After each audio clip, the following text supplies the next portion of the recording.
Margarida Roque Pereira Podcast.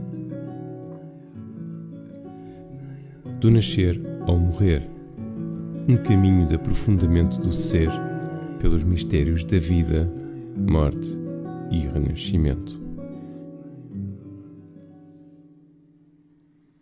Para que expandas a consciência sobre o parto, o luto, a parentalidade e, sobretudo, a tua própria essência, e vivas uma verdadeira cura e libertação pessoal. Olá, bem-vindas e bem-vindos a mais um episódio do nosso podcast. Estamos aqui na nossa casa, FNAC da Guia, onde nós gravamos os nossos episódios e podem vir assistir ao vivo, então é um prazer muito grande também receber-vos aqui presencialmente, para fazerem também perguntas às minhas convidadas. E hoje tenho aqui uma convidada muito especial para um tema que eu acho que qualquer mãe, qualquer futura mãe, quem pensa em ter filhos, está numa fase de pré-conceição ou não, até já passou pelo processo e está num pós-parto, é um tema essencial, que é a nossa saúde mental. E para isso convidei a doutora Teresa Reis. Muito obrigada, Teresa, por estares aqui connosco hoje.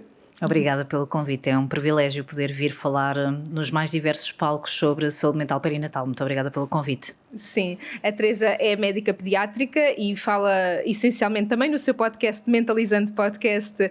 Portanto, quem não conhece o podcast da doutora Teresa, podem lá mergulhar mais a fundo neste tema tão importante que é mesmo a nossa saúde mental. E eu sinto que nós falamos muito da parte física, na gravidez e no pós-parto, e depois fica todo o mundo da saúde mental e emocional. E até eu falo muito com o meu marido, ele diz sempre, eu não sabia, não sabia porque é que havia depressões pós-parto ou o que é que havia ali para que suscitasse realmente uma depressão, e agora percebo completamente, não é? Porque é toda um ambiente muito suscetível à ansiedade, a uma grande mudança, não é? Até um próprio processo de luto que nós fazemos com toda a transformação, e isso tem realmente um impacto emocional, mental, com um peso que muitas vezes não consideramos como devíamos considerar, e às vezes só quando já estamos numa red line é que, ok, há algo que eu tenho de fazer por mim, porque realmente estou-me a afundar muito nesta transformação. Então, o perinatal, não é, este período em que nós estamos a preparar uma gravidez, estamos a passar por uma gravidez ou já no pós-parto, eu sinto que é mesmo importante valorizarmos a nossa saúde mental, não é? Então, Teresa, tu também como médica, o que é que tu sentes que é mais importante trazer aqui como prevenção, como alerta, às pessoas perceberem o que é isto? Onde é que nós entramos na realidade da maternidade, não é? Quando estamos nesta adaptação à maternidade, em que portal é que se entra, que realmente mexe tanto com as nossas emoções, mexe tanto também com a nossa saúde mental? Sem dúvida, aliás, isto pode parecer um bocadinho estranho, porque é que vem uma psiquiatra falar sobre a gravidez, sobre pós-parto. Aliás, até há relativamente pouco tempo atrás, esta era uma área muito pouco abordada, porque ainda hoje acho que a gravidez, o pós-parto, pela sociedade em geral, é muito vista como um estado de graça, não é? Portanto, sobretudo quando é uma gravidez desejada, planeada, parece que é suposto ser um momento dourado na vida das mulheres, na construção familiar que se planeou. A questão é que depois, quando nós olhamos para a literatura e sobretudo quando vamos olhar para a evidência científica em relação a esta fase da vida da mulher, mas também do homem, percebemos que não é nada assim. A doença mental no período perinatal é extremamente prevalente. Aliás, aquilo que a literatura mais uma vez mostra é que a gravidez e o pós-parto é a fase em que existe maior probabilidade, sobretudo das mulheres, de desenvolverem doença mental. Também se sabe, e a literatura mostra, que a doença mental é a principal complicação obstétrica não diagnosticada na gravidez. Aliás, ao contrário do que se pensa, e realmente todas as mulheres que já passaram por uma gravidez, provavelmente foi-lhes pedido que fizessem exames para um possível diagnóstico de uma diabetes, mas se pensarmos na diabetes gestacional, a probabilidade é de cerca de 6 a 7%. Se pensarmos na hipertensão, que há sempre uma preocupação muito grande em relação à possibilidade de uma pré-eclâmpsia, não é? Temos uma probabilidade, mais uma vez, de 6 a 7%. Mas se olharmos para a doença mental, afinal existe aqui uma probabilidade de 20 a 30%. E aqui estamos a falar de doença, está bem? Não estamos a falar, e acho que isto é algo que eu muitas vezes trago quando falo sobre saúde mental perinatal e sobre doença mental no período perinatal. Muito claramente eu não estou a falar de um dia difícil, de um dia em que as mulheres se sentem, as mulheres ou as companheiras, companheiros se sentem desesperadas porque o bebê não dormiu ou porque parece que nada daquilo que se faz está a ser bem feito de acordo com as expectativas. Estamos a falar de doença, de sofrimento emocional associado a um diagnóstico de doença mental. E isto acontece em 20 a 30% das mulheres e até cerca de 10% dos homens. Portanto, é enorme. E de uma forma muito estranha, até há relativamente pouco tempo, pouco se falava sobre a doença, não é? Eu acho que é muito importante dar voz, não só à questão da saúde mental, mas também à doença mental. E como eu estava a dizer, até há pouco tempo isto era uma questão que praticamente não era falada e ainda hoje é muito interessante. Se nós, por exemplo, formos às redes sociais, encontramos muita informação, muitas páginas até muito interessantes sobre os desafios, sobre as dificuldades, sobre a integração das várias identidades que têm de acontecer neste momento de reconstrução familiar, e isto já começa a ser muito aceite, não é? Não ser tudo assim tão cor-de-rosa como anteriormente se pensava. Agora, isto é uma coisa, outra coisa é mulheres virem a público e dizer: eu desenvolvi doença, eu precisei de fazer medicação, eu precisei de fazer uma psicoterapia especificamente para trabalhar uma problemática de saúde mental, uma doença mental que apareceu neste período. E aqui, sem dúvida alguma, que ainda há muito a fazer na redução do estigma, aqui numa maior literacia sobre aquilo que, na verdade, as mulheres, estas famílias precisam de ter acesso, porque a verdade é que a doença mental neste período não vai ter só um impacto na mulher, não é? Porque está doente, mas também há aqui consequências muito claras para a saúde física da mulher e para o desenvolvimento também das crianças. Nós sabemos, por exemplo, que mulheres deprimidas têm uma maior probabilidade de ter desfechos negativos do seu parto, de terem, por exemplo, uma maior probabilidade de hemorragia periparto. Portanto, lá está, quando estamos aqui a falar da saúde mental no período perinatal, na verdade não estamos só a falar de saúde mental, e em relação às crianças também. Portanto, há uma série de consequências da doença mental não tratada naquilo que vai ser o desenvolvimento físico e emocional das crianças, com coisas muito práticas, como por exemplo a aquisição da linguagem. Filhos de mães deprimidas não tratadas, por exemplo, está comprovado que vão ter maior dificuldade na aquisição da linguagem, e isto é algo que se calhar é muito fácil de perceber. Uma mãe deprimida não fala com o seu bebê, não canta para o seu bebê, não é? E os bebés, naquilo que é o desenvolvimento das suas competências mais primárias, é de facto adquirido com a mãe, na maior parte das vezes. Sim. E o próprio vínculo, não é? E a regulação emocional com a mãe. Sem dúvida. Quando não há uma estrutura para o bebê se regular, não é? Exatamente. Não há um sistema nervoso, Esse é outro aspecto que é muito conhecido e mais uma vez isto é outra questão que é muito importante, não é? Isto não são coisas que vêm só do nada ou da experiência. Existe muita literatura em relação a isto, não só aqui esta questão da linguagem, mas também, como estavas a dizer, da regulação emocional. Por exemplo, existem estudos muito interessantes que mostram que a percepção que os pais têm, as mães têm em relação ao temperamento dos seus bebés está profundamente influenciado pela sua própria saúde mental. Ou seja, uma mãe ou um pai deprimido ou uma mãe ou um pai ansioso vai ter uma percepção em relação ao temperamento que está alterado.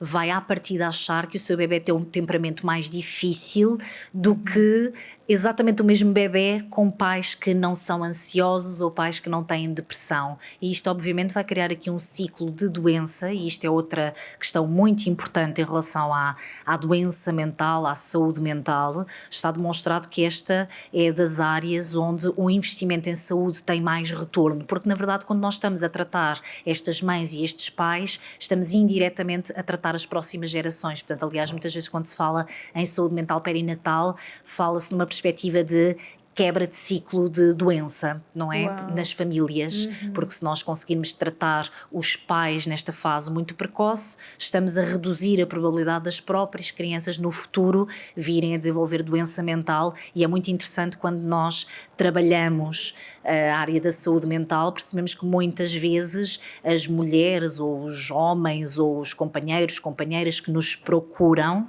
no fundo, como eu muitas vezes digo, o parceiro não gestante, porque a verdade é que cada vez mais, e felizmente, temos de admitir esta multiplicidade e diversidade das famílias. É muito interessante como muitas vezes também nos é trazido que os seus próprios pais tinham doença mental, e no fundo aquilo que está a acontecer é um ciclo vicioso de doença, como em qualquer outra doença. Se pensarmos na obesidade, não é? Muitas vezes crianças são obesas porque os seus próprios pais são obesos, não praticam exercício físico, e isto é outra questão muito importante. E sinto que aqui nós estamos a trabalhar questões invisíveis muitas vezes, não é? Às vezes essa questão de, por exemplo, da obesidade é uma coisa que é visível, então quais é que são os sintomas de uma mãe ou de um pai, ou qualquer que seja a dinâmica familiar, não é? Porque ninguém está imune a que aconteça uma situação de doença mental nestas fases, não é? Quer seja o pai ou a mãe, não é? Quais é que são aqueles sintomas porque realmente não é algo tão direto assim, e ainda para mais que nós já começamos a normalizar realmente que, ok, isto é uma fase de transformação, pode haver muitos processos dolorosos, a exaustão, a privação de sono, não é? Nós já falamos sobre isso, e como tu dizias, mas há outro patamar, não é? Há outro patamar de exaustão, de ansiedade. O que é a depressão pós-parto? O que é que difere isso de um burnout, por exemplo? Ou como é que uma mulher pode realmente ter essa percepção? Se calhar eu preciso de ajuda, porque se calhar isto não é normal. Se calhar eu estou a passar por uma depressão pós-parto. Se calhar há algo aqui que não é aquilo que eu devo aguentar, não é aquilo que eu deva... Sou boa mãe, então é por isto que eu devo passar, não é? E começar aqui a trazer essas bandeiras de que, olha, se calhar isso não é normal e podes ter uma vivência diferente se olharmos para aquilo que está a ser trazido com aquele pós-parto, não é? Com aquela gravidez. Sem dúvida, há o lema de uma associação americana da qual eu faço parte, e aliás com quem eu fiz as minhas primeiras formações, lá está. Isto parece incrível, mas há 7, 8 anos, por exemplo, formação específica nesta área havia muito pouco. As minhas primeiras formações tive de fazer com esta instituição americana, e o lema é: há algo que não está bem. E quando a própria mulher ou a família se percebe que algo não está bem, isso deve ser valorizado, porque exatamente a probabilidade é elevadíssima. Lá está, estamos a falar de 20 a 30% das mulheres que não têm antecedentes, porque se falarmos de mulheres com antecedentes de doença mental, podemos estar a falar de uma probabilidade de 60% a 80%. Portanto, isto é muito importante que haja esta noção, não é? Uma mulher que... E não estamos a falar, mais uma vez, de doença mental grave. Se calhar estamos a falar de uma mulher que já teve uma depressão na faculdade e se calhar na altura o seu médico de família prescreveu um antidepressivo durante 3 ou 4 meses e ficou bem. Mas isto é um antecedente importante e coloca esta mulher em risco de recorrência em 60% a 80% no período perinatal de voltar a desenvolver doença mental. Depois há aqui uma questão muito importante e é muito interessante trazeres aqui esta questão, por exemplo, do burnout. Eu posso dizer que a maior parte das mulheres que me procuram em consulta e que vêm, eu acho que tenho um burnout, estão deprimidas. Aliás, é uma coisa que eu muitas vezes, e lembro-me quando comecei a trabalhar, haviam expressões como o esgotamento, não é? Quer dizer, ninguém diz que está deprimido, dizem que tem um esgotamento, agora diz-se o burnout, mas a verdade, isto são eufemismos para problemas que já lá estão. A maior parte das pessoas, na verdade, já está doente e não tem só um burnout, não tem só uma insónia, e portanto é muito importante conseguirmos fazer e haver uma avaliação quando alguns sintomas aparecem e que na verdade muitas vezes são normalizados e desvalorizados, sintomas como a insónia, não é? Insónia na gravidez. Tradicionalmente e ainda hoje há a frase o teu corpo a habituar-se para quando o bebê nascer. Isto é falso, não é suposto uma mulher grávida deixar de dormir. Ou mulheres que estão hipervigilantes, muito preocupadas, muito focadas e com uma perspectiva de que o seu parto provavelmente não irá correr bem. Esta hipervigilância e preocupação excessiva muitas vezes já poderá ser sinal e até já sintoma de uma perturbação de ansiedade. Uma mulher que chora, claro que é verdade que há uma labilidade emocional, muito relacionado também aqui com alterações hormonais deste período perinatal, que pode fazer com que haja alguma labilidade emocional, mas isto é uma coisa. Outra coisa é uma mulher que se sente triste, que chora, que perde prazer nas coisas que anteriormente lhe eram agradáveis, uma mulher que deixa de ter apetite, uma mulher que se sente culpada, e tudo isto, se calhar quem possa estar a ouvir vai pensar, mas tudo isto eu tenho, então se calhar se tudo isto tem, se calhar tem um diagnóstico, não é? Porque sim. aquilo que muito claramente ainda hoje nos apercebemos é que há um subdiagnóstico, não é? Pessoas que já estão doentes, e a doença mental, e isto é algo que eu muitas vezes trago, e há bocadinho quando estava a tocar aqui na questão da obesidade, é exatamente esta ideia que eu acho que é muito importante transmitir. A doença mental é como outra doença qualquer, isto não é eu acordo um dia e hoje estou deprimida, é uma coisa que se vai instalando, não é? Nós se calhar quando temos uma infecção respiratória, há um dia em que acordamos com o nariz entupido, se calhar no dia seguinte começamos com tosse, no outro dia já nos dói a garganta, no outro dia se calhar já estamos com um bocadinho de dificuldade respiratória e muito rapidamente procuramos ajuda, fazemos medicação que, se for tratada no início, muito provavelmente as pessoas em 10, 15 dias, 3 semanas voltam a estar como antes, se calhar mantêm a medicação por mais algum tempo, mas ficam rapidamente bem. Nós precisamos urgentemente que haja um olhar em relação à doença mental exatamente da mesma maneira. Porque é que eu hoje deixo de dormir, amanhã começo a estar excessivamente preocupada, no outro dia começo só a chorar mais umas semanas e começo a pensar que não vale a pena viver, e ainda assim ninguém me diz que eu preciso de ajuda e que preciso de medicação. Doença é doença, e qualquer doença, quando é diagnosticada e tratada precocemente, tem muito melhor prognóstico do que uma doença que já evoluiu durante uma série de meses. Agora, para isto precisamos que as mulheres saibam pedir ajuda, mas sendo, e como há pouco dizias, doenças invisíveis, não é? Portanto, eu não vejo sangue, eu não tenho uma análise alterada, mas existem questionários, não é? Questionários que supostamente já deveriam estar a ser implementados, e como eu muitas vezes digo, isto não é uma questão da psiquiatria, isto é uma questão dos cuidados de saúde primários, da saúde primária, onde todas as mulheres estão, em que deveria existir rastreios, avaliações, que perguntassem às mulheres pelo seu estado de saúde mental e dessa forma permitisse que houvesse um diagnóstico precoce, um acesso também facilitado a recursos, que se calhar são os recursos dos cuidados de saúde primários onde as mulheres já estão, não é? Se calhar nós estamos a falar de psiquiatria especializada. E esse próprio convite à reflexão da mulher, também eu sinto que valida muito o que ela está a sentir, não é? Porque às vezes quando ninguém pergunta, quando isto é um vazio, não é? Eu começo a pensar, olha, se calhar eu estou deprimida, ou se calhar isto não é normal. Quando vem aquela primeira frase, se calhar o que eu estou a sentir não é normal, no meio da falta de representatividade deste tema, a mulher muitas vezes não valida aquilo que está a sentir e vem a culpa, eu se calhar nem devia estar a sentir isto, se calhar sou uma mãe, me meto isto para dentro, não é? E continuo. Então esse próprio rastreio já traz uma validação, porque muitas vezes não há essa validação e a mulher também não valida aquilo que está a sentir, não é?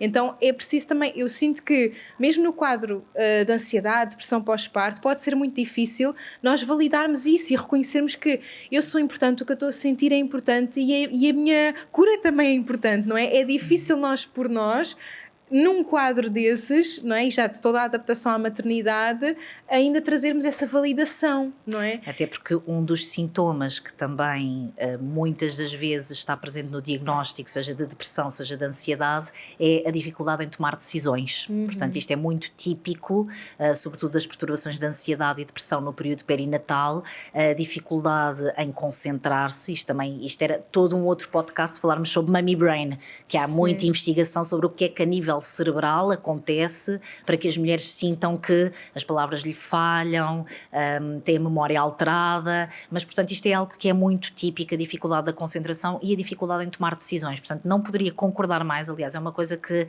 quando nós aplicamos escalas, e neste momento estamos com um novo estudo a ser implementado na região do Alentejo, em que milhares de mulheres vão ser rastreadas, mas enfim, de alguns dos programas que temos vindo a implementar, já fizemos mais de 3.000 rastreios nos últimos 3 anos, e é muito interessante porque muitas vezes as mulheres devolvem-nos exatamente isso que estavas a dizer, exatamente, pela primeira vez eu vejo numa escala uma pergunta como sinto-me triste a maior parte dos dias, e a frequência, e depois uma escala de Likert, não é? Poucas vezes, muitas vezes elas dão por elas próprias a perceberem-se que eu estou, e olham para a escala, e as mulheres são inteligentes, não é? Portanto, respondem à escala e percebem que na maior parte das perguntas responderam muitas vezes ou muito frequentemente, e percebem isto afinal, lá está, afinal há qualquer coisa que não está bem, isto afinal não é normal. É realmente uma confrontação connosco mesmas. Quando nós não fazemos esse processo... É muito empoderador, aliás. É muito empoderador, é realmente um processo de autoconhecimento, não é? E quando nós, e eu sinto que também a nossa comunidade, que já está muito envolvida nesta questão do autoconhecimento, já vai estando atenta aos sinais mesmo na pré-conceição, gravidez, mas se não esteve, realmente esse confronto é um grande choque consigo próprio, não é? É aquele, mas estar envolvido de profissionais que realmente apresentam a situação, mas também apresentam o apoio para a superar, não é? Isso faz toda a diferença do que só aquele lugar de deixar a pessoa como ela está, não é? E às vezes até pode ser isso, numa conversa com uma amiga, até podemos dizer, olha, sinto-me triste todos os dias ou assim, mas também não há uma continuação desse... Tem de ser um profissional realmente a tomar as rédeas desta situação que se levantou. Claro que sim, e os profissionais onde as mulheres estão, não é? Porque realmente vamos encontrando, e nós somos uma geração muito informada, ou melhor, com um bom acesso à informação. Exato. Não sei se somos assim uma geração tão informada quanto isso. Agora, é muito importante que esta informação também se traduza em recursos, e em recursos que estejam acessíveis a todas as mulheres. E é verdade que felizmente há muitas mulheres que agora procuram preparação para a parentalidade, algum tipo de aconselhamento, em que pertencem a algumas comunidades, mas a maior parte das mulheres ainda não estão nestes lugares. E se estamos a falar de uma problemática que na verdade tem um impacto social tão importante, não é? Na geração atual e nas gerações futuras, precisamos de pensar em maneiras de ter o acesso aos cuidados de forma absolutamente transversal. Isto só é possível realmente nos cuidados públicos, ainda mais numa altura em que Portugal está numa fase de crise, de dificuldade económica. Portanto, é extremamente importante que estas mulheres e que estas famílias, na verdade, mais uma vez, na verdade não estamos só a falar das mulheres, mas da família em construção, tenham acesso às perguntas certas, e caso a resposta a essas perguntas seja indicativa da existência de doença mental, os recursos mínimos para uma recuperação que faça com que elas continuem a construir a sua família de maneira saudável, continuem a amamentar, que é outra questão que muitas vezes, e aqui há ainda um estigma enorme em relação, por exemplo, à toma de medicação e à amamentação. E eu às vezes digo assim umas coisas, mas é verdade, isto vem mesmo da minha experiência clínica. Eu já salvei mais amamentações com antidepressivos do que muitas conselheiras de amamentação. Porque não pode haver amamentação quando há níveis de cortisol, níveis de adrenalina muito elevados, que acontece quando a mulher está ansiosa e deprimida. Portanto, se nós não tratarmos esta mulher, e a amamentação é uma coisa que muitas vezes vemos, sobretudo nos primeiros meses, que é uma coisa de um dia para o outro, não é? As mulheres começam a estar desesperadas, a sentirem que não conseguem amamentar, pedem aconselhamento, não conseguem tirar leite com a bomba ou não conseguem aplicar as estratégias que lhes são dadas. E a própria amamentação, é uma entrega que uma pessoa deprimida nem tem essa entrega a si própria, nem consegue fazer essa entrega a outra pessoa, não é? Sim. Então, sem dúvida que a relação com a saúde mental e a amamentação, quem valoriza a amamentação, cuidar de si é fundamental. E tu falavas de como nós somos tão informados e sim, ou temos muito acesso à informação, e também que isso não se vir contra nós no sentido que eu creio que também pode acontecer, que é, então, mas eu leio tanta coisa, eu estou tão informada e agora vou cair numa depressão pós-parto, ou seja, eu informei-me tanto para isto e agora sinto-me deprimida nisto, ou desejei tanto esta gravidez e agora estou completamente sem chão a viver isto, não é? Então às vezes nós ainda nos culpabilizamos mais por ter feito tantos cursos ou por já estar no meio do autoconhecimento, já estar no caminho do desenvolvimento pessoal, e agora sou mãe e isto acontece-me, não é? Então ainda mais resistências nós levantamos para... Por isso é que mais uma vez precisamos trazer aqui uma visão da doença, não é? Exatamente. Ninguém escolhe partir uma perna, ninguém escolhe desenvolver diabetes, ninguém escolhe ter um cancro. A sua história pessoal pode ajudar a perceber a sua probabilidade, e aqui também, mais uma vez, existe alguma influência. Alguém que se calhar tem o bisavô, o avô, o pai com cancro do intestino, sabe que se calhar vai ter aqui uma probabilidade superior à população em geral de ter cancro do intestino. Uma mulher que tem a sua bisavó, a sua avó, a sua mãe com depressão, também isto não é de todo uma probabilidade determinista, mas também há aqui um fator e há aqui realmente uma parte genética que também tem a sua influência, e que é muito interessante. Isto também estás a trazer esta pressão e esta exigência de que seja tudo de uma determinada maneira, não é? E este acesso à informação também faz com que haja aqui quase uma rigidez que ou é assim ou não é para mim. Exatamente. E a verdade é que se há coisa que a parentalidade nos ensina é que nós não controlamos nada. Sim, e que não estamos imunes àquilo que nós conhecemos. Na verdade, exatamente. Nós vamos aprofundar temas claro porque que sim, também que falam achamos sempre sobre que vai nós. ser aos outros e que não vamos Exato. isto e que não vamos aquilo, e que afinal é mesmo connosco é que vai tudo acontecer, não é?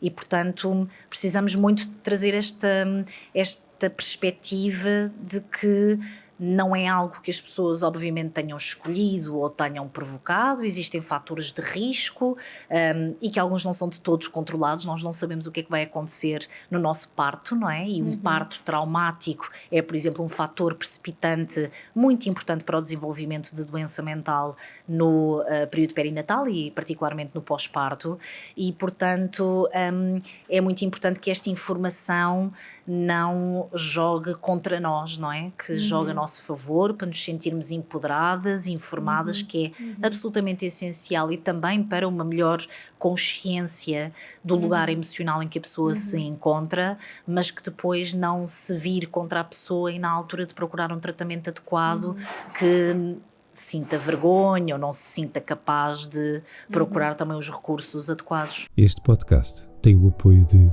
Cartas Chimbaleia. Queres transmitir calma e tranquilidade aos teus filhos? Viver momentos de harmonia e qualidade em família? Sério, mãe?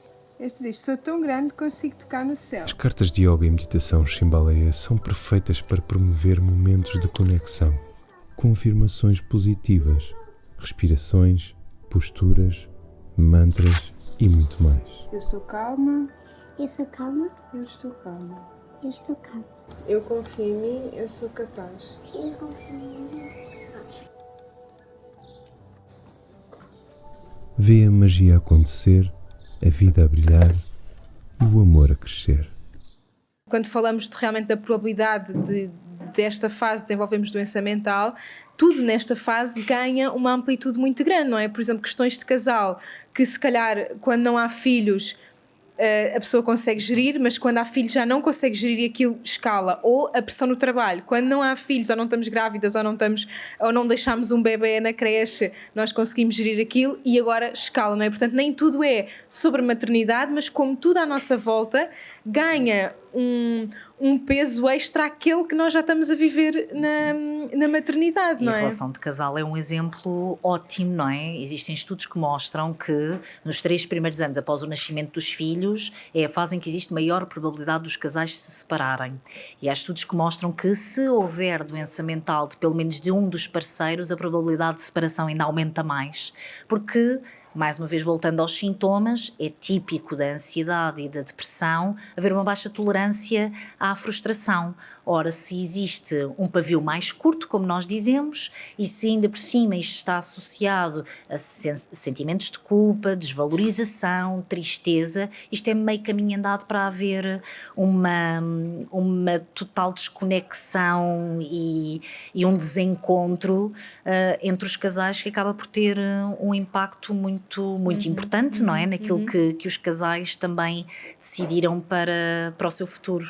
E por isso esse diagnóstico também mete os pontos nos is, não é? Eu sinto que é quando há a percepção, é como se falássemos do elefante no meio da sala, quando falamos dele, ok, isto é sobre isto, ok, é sobre uma depressão que nós estamos a tratar, não é sobre os problemas de casal, não é sobre o mau comportamento dos filhos, como dizias também, que é muito mais sobre a nossa capacidade de regular um bebê e uma criança do que propriamente tudo o que está a acontecer com ela e que se manifesta no seu comportamento, não é? E muitas vezes mesmo o próprio comportamento da criança pode ser o espelho de como é que a mãe está, ou como a mãe, o pai, o cuidador está capacitado para regular, não é? Então, crianças que estão muito ativadas também podem ser um espelho daquilo que os pais estão a pôr para trás, para baixo, debaixo do tapete. E claro que isto tem de ser sempre falado um bocadinho com pinças, não é? Porque quer dizer, as mães já se sentem tão culpadas que ainda pensar que o comportamento e o temperamento dos seus bebés está a ser influenciado pelo seu estado de saúde mental ainda pode criar aqui mais culpa, mas a verdade é que ainda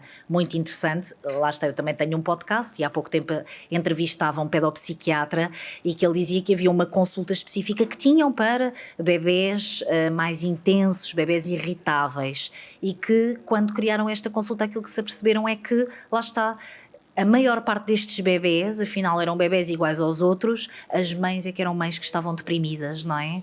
E, portanto, é extremamente importante haver aqui, como eu estava a dizer, esta percepção de que a doença mental no período perinatal não vai ter aqui um impacto apenas naquilo que é o bem-estar da mulher, mas como há pouco estavas a trazer, vai ter um impacto muito direto no funcionamento de casal, porque outro sintoma da depressão e da ansiedade perinatal é a ausência de líbido, não é? E, portanto, e um casal obviamente tem de continuar a funcionar na sua vida íntima, na sua vida de relação e, portanto, e para além disso ainda também aqui no comportamento da criança, no próprio desenvolvimento da criança e naquilo que esta criança também vai ser no futuro.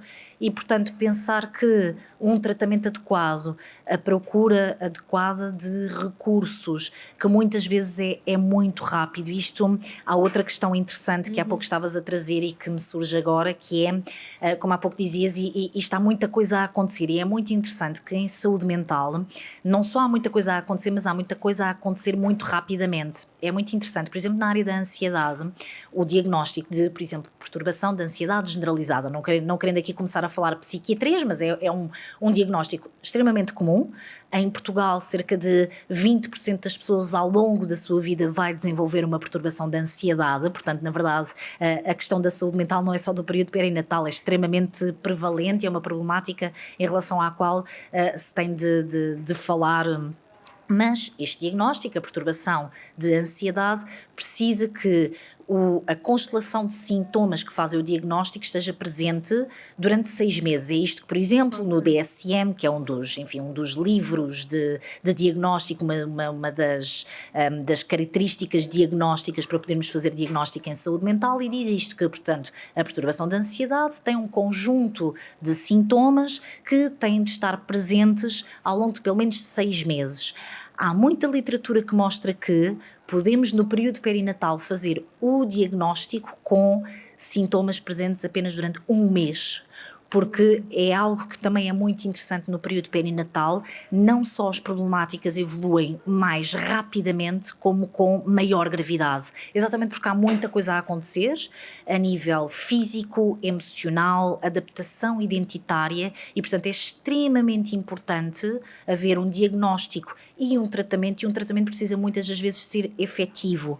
Aquilo que a literatura demonstra, no geral, não é só no período perinatal, é que as problemáticas de saúde da área do humor, sobretudo ansiedade, depressão, que aquilo que é o tratamento ideal, digamos assim, é psicoterapia com medicação. No período perinatal isto ganha aqui uma importância ainda maior, exatamente porque as problemáticas evoluem mais rapidamente e também com uma gravidade crescente. E, portanto, daí ser tão importante haver mais recursos, não é? Que também temos muita dificuldade, nomeadamente na área da psicologia, da psicoterapia. Temos muita falta de psicólogos, muito poucos psicólogos com um olhar um bocadinho mais dedicado a esta área, e precisamos também de profissionais que se sintam capazes, competentes e com confiança para medicar também neste período, que não precisam só de ser psiquiatras, mas que pelo menos uma panóplia de medicamentos simples que sejam capazes e sejam confiantes de utilizar, até porque é outro dos mitos em saúde mental perinatal, é que a medicação não é compatível e muitas vezes na gravidez, no pós-parto, mexe-se em medicações, tira-se as medicações, quando é um mito. A maior parte das medicações são compatíveis e toda a literatura, mais uma vez, é indicativa de que a medicação não deve ser mexida, não deve ser retirada. Muitas vezes precisa até de ser ajustada no sentido do aumento das doses neste período e nesta fase da vida da construção familiar, não é? Sim, sim, sim. E perceber que houve ali uma coisa que foi despoltada, ou seja, mesmo que a pessoa faça essa medicação e realmente tenha um diagnóstico e aposte no seu tratamento, não é? Perceber que já houve ali algo que foi aberto e que depois uma psicoterapia em que ela até já pode estar mais estável, mas vai trabalhar aquilo que foi iniciado ali, mas que para não irmos ao fundo, uma medicação pode apoiar, porque nós temos de continuar funcionais. Eu sinto que a questão das mães é que a mãe precisa de continuar funcional, aquela ideia de que uma mãe nem tem tempo para ficar doente. E assim, isso vira-se contra nós, porque realmente nós metemos para baixo muito do que estamos a sentir, mas também tem um lado de verdade, que é nós temos de continuar funcionais. Então eu sinto que todos os sintomas trazem uma raiz para nós irmos lá a fundo e procurar e perceber, não é? E isso pode ser um trabalho, deve aliás ser um trabalho feito paralelo também, quando necessário, esse medicamento, para atenuar um bocadinho aquela intensidade daquele período, não é? Porque nós realmente precisamos de estar funcionais, e uma mulher que vai parir, eu às vezes costumo dizer, não é? 9 meses pode não ser suficiente para trabalharmos emocionalmente e em psicoterapia tudo o que é acordado, principalmente se nunca fizemos nenhuma limpeza emocional antes da nossa gravidez, tudo aquilo que é desarrumado dentro de nós numa gravidez, às vezes 9 meses não é o suficiente para nós estarmos prontas para um parto, com todo o nosso foco, concentração, serenidade para enfrentar aquele desafio tão grande, não é? Então aí eu sinto que realmente atenuar um sintoma pode ser através da medicação, pode ser mesmo importante para ganharmos aqui uma margem. Ok, eu se calhar depois posso voltar lá a perceber, ok, o que é que ativou esta tristeza, o que é que ativou este pânico, esta ansiedade, mas vamos perceber que estamos numa fase muito delicada em que às vezes não temos tempo até ao parto, ou temos de continuar funcionais porque temos um bebê ao cuidado, não é? E sem dúvida que esses bebés espelhos da nossa própria realidade interior estão também aqui da nossa bolha, e novamente não é para trazer a culpa, mas um pouco da responsabilidade, e até se não fazemos isto por nós, façamos também pelo sistema, porque uma mãe está no centro do sistema familiar, não é? Então aí ainda mais o cuidado que temos de ter connosco, e isso desconstrói também às vezes muito o cuidado que nós temos para os outros, mas depois estamos a pôr para dentro muito daquilo que nós precisamos também de cuidar em nós, e depois o caos começa a se instalar na família, porque o pilar, a mãe, também já... Sem dúvida. E os parceiros estarem muito atentos, não é? Eu não poderia concordar mais, aliás, a intervenção nesta fase em saúde mental tem de ser, é sempre, aliás, um bom trabalho e mais uma vez, em qualquer doença, o trabalho precisa de ser multidisciplinar. Se eu parto uma perna não preciso só de um ortopedista, preciso do ortopedista, depois preciso do fisioterapeuta, se calhar depois preciso, se quero voltar a correr uma maratona e ficar completamente bem. Em saúde mental perinatal, a lógica é exatamente a mesma. Provavelmente eu preciso de uma medicação exatamente para ficar funcional, para depois haver um trabalho, e é isso que eu em equipa faço, e é muito interessante como nós temos mulheres em acompanhamento pela minha equipa, em que a mulher está a fazer medicação comigo, está a fazer psicoterapia com uma psicóloga da equipa e depois faz um programa de mindfulness com uma enfermeira especialista em mindfulness que nós temos, porque só o conjunto destas ferramentas é que faz com que ela consiga estar completamente bem, porque se há fase da vida da mulher em que ela quer estar completamente bem, é nesta fase, não é? Por ela, pelo seu bebê, pela família que está a construir, pela relação de casal que não quer ver degradada e, portanto, sem dúvida não poderia concordar mais, a medicação muitas vezes é necessária porque precisamos dos mínimos, precisamos que a mulher durma, que a mulher consiga alimentar-se, que a mulher consiga ter motivação, e isto é algo que eu hoje em dia vejo um bocadinho quase como perverso, não é? Esta questão do autocuidado é importantíssima, obviamente. A questão é que a maior parte das mulheres que está, por exemplo, deprimida e ansiosa, não consegue autocuidar-se, porque está tão ansiosa que não consegue sair de casa e desligar do seu bebê para ir fazer uma caminhada e fazer um bocadinho de exercício físico, ou está tão triste e é de tal forma incapaz de sentir prazer nas coisas que antes lhe eram agradáveis, que mesmo que a melhor amiga a chame para ir beber um café ou o marido lhe ofereça uma massagem, ela ou não vai ou vai, mas aquilo é-lhe indiferente. Portanto, a medicação muitas vezes tem este papel, muitas vezes medicações simples, em doses baixas, que não interferem minimamente com a funcionalidade da mulher, antes pelo contrário. Portanto, já lá vai o tempo. Aliás, às vezes ainda me perguntam se hoje vou pôr a dormir e eu às vezes por brincadeira digo, e é mesmo sincera, eu não sou dessa geração de psiquiatras. Sim, às vezes dizem-me, eu queria uma cura de sono, e eu penso, eu nem sei fazer isso, não é? Porque já lá vai o tempo em que as pessoas eram internadas para dormirem uma semana e depois quando acordavam estava tudo igual, portanto também não servia de nada, a não é? ideia não é anestesiar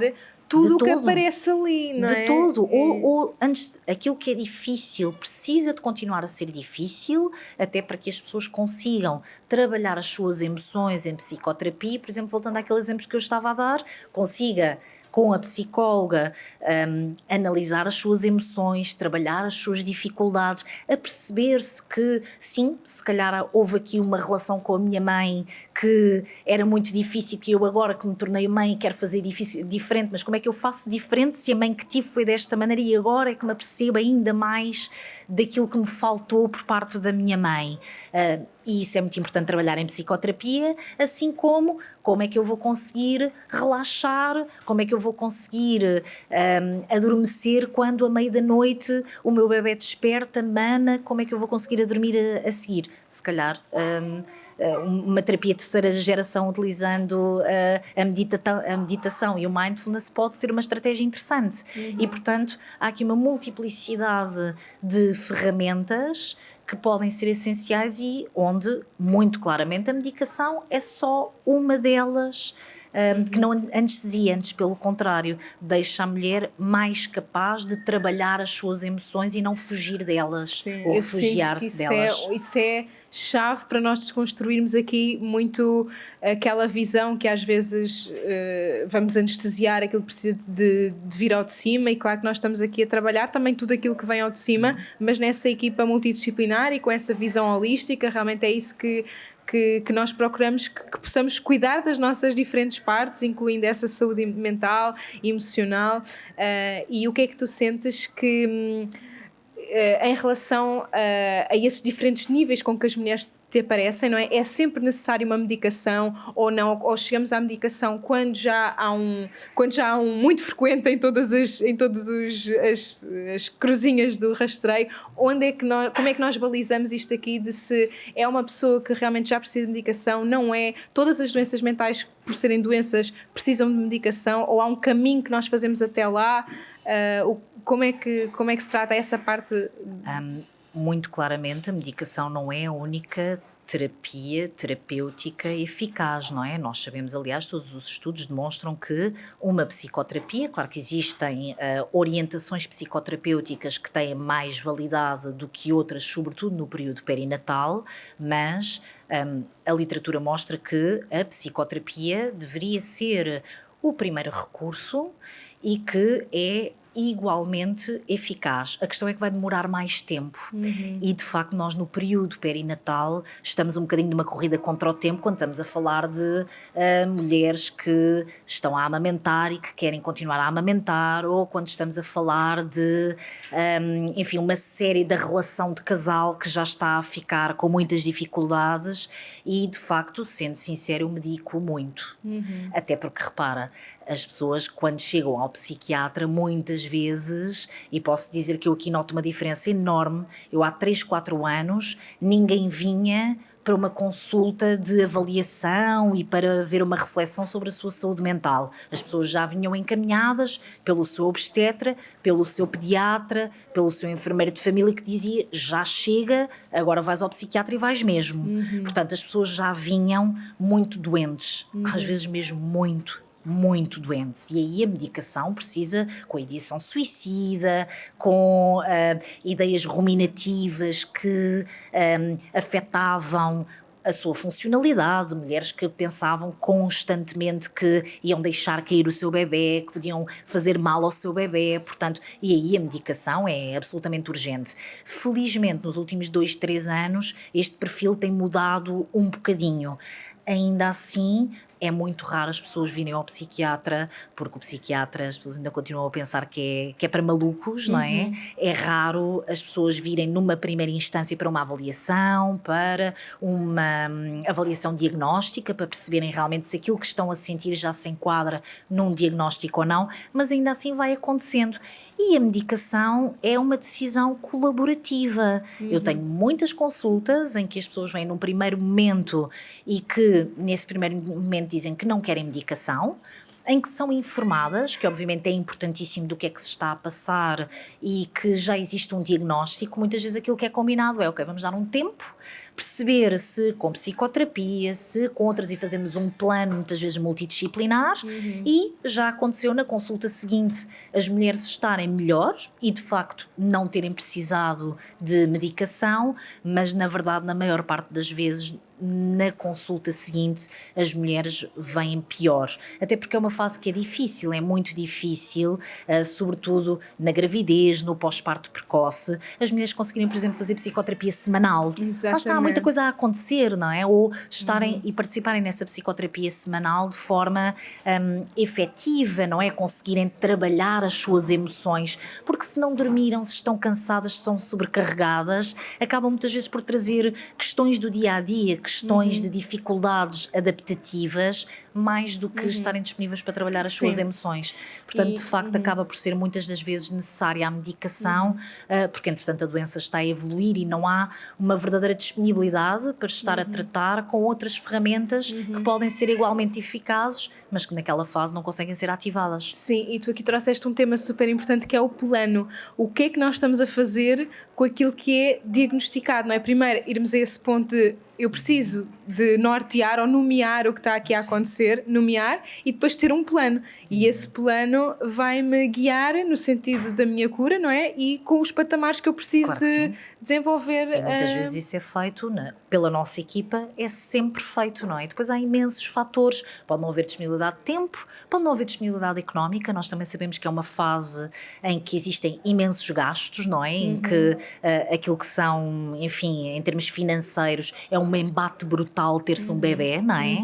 E muitas vezes mulheres que até estavam a fazer a sua psicoterapia têm de suspender no período após o parto, porque há 1001 despesas inesperadas, o próprio parto, se tiveram o seu parto no privado, o pediatra, o fisioterapeuta, se entretanto houve uma infecção respiratória do bebê que tem de ir fazer fisioterapia, há 1001 despesas. E a saúde mental vai ficando cada vez mais no final da lista. Como sempre, é o parente pobre pobre e para aquele para o qual muitas vezes não há recursos, não é? E se calhar há recursos para tantas outras coisas, não é? A família que oferece, que Sim. traz determinados presentes, mas para quem se calhar ajudar a família a pagar uma psicoterapia parece muito estranho, mas não deveria ser. E Sim. se calhar é isso que também estamos aqui a fazer, não é? Trabalhar Exatamente, nesta... e eu fico super contente quando vejo mulheres já, por exemplo, tenho uma amiga grávida, quer-lhe oferecer uma consulta de alguma coisa, não é? Isso é incrível, nós podemos estar cada vez mais despertos para as reais necessidades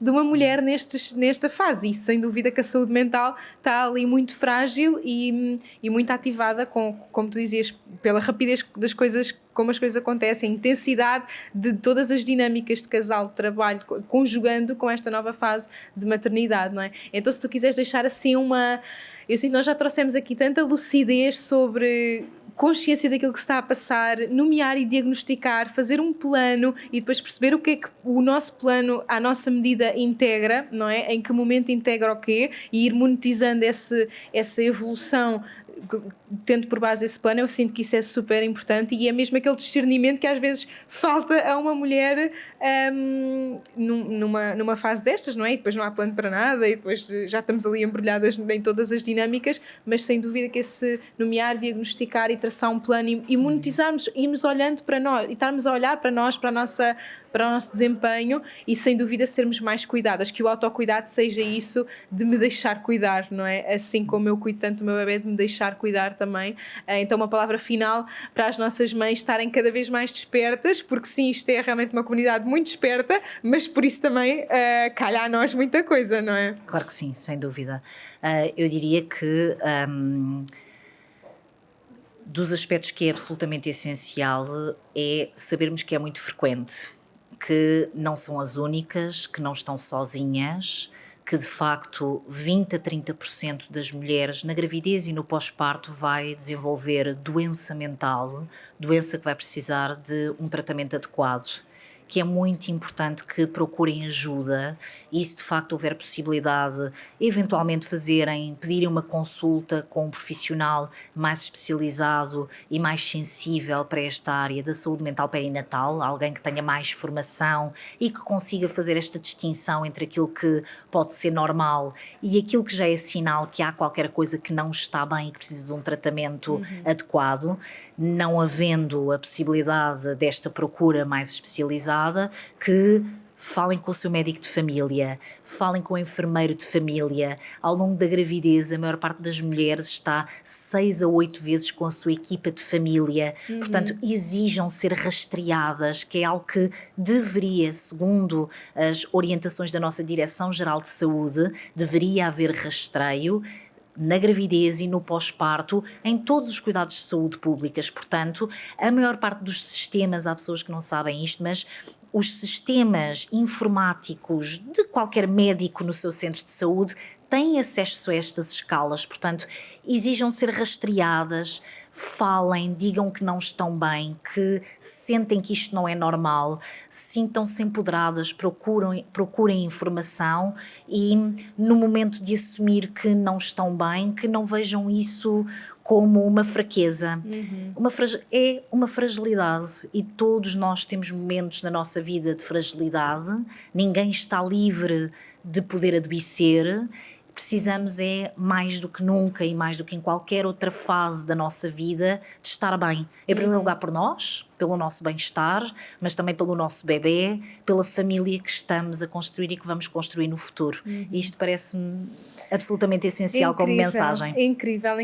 Estou assim mesmo absorvida com tudo o que trouxeste, porque isso é tão importante, mesmo fazerem essa monetização, não é? Vamos pedir esse rastreio, vamos perceber até onde é que vai aquilo que aparentemente é normal, não é? Ainda que seja uma fase muito doida de muita transformação, vamos perceber em que nível é que estamos dessa jornada, não é? Então, Teresa, olha, muito obrigada por ter estado aqui, sinto que é mesmo assim um banho que nós oferecemos para nós tomarmos mais consciência realmente de onde é que estamos, do que podemos fazer por nós e com todas estas equipas fantásticas e a tua equipa também ao serviço de tantas mães e mulheres e nestas fases de vida tão importante por nós, pelos nossos filhos e pelas famílias, não é?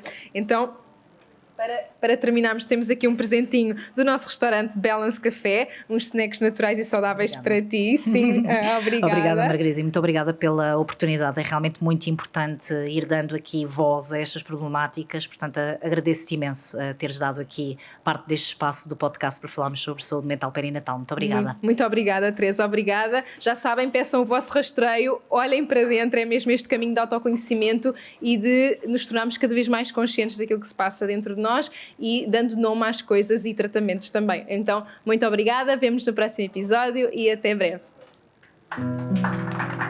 Obrigada. Obrigada, foi ótimo. Obrigadíssima.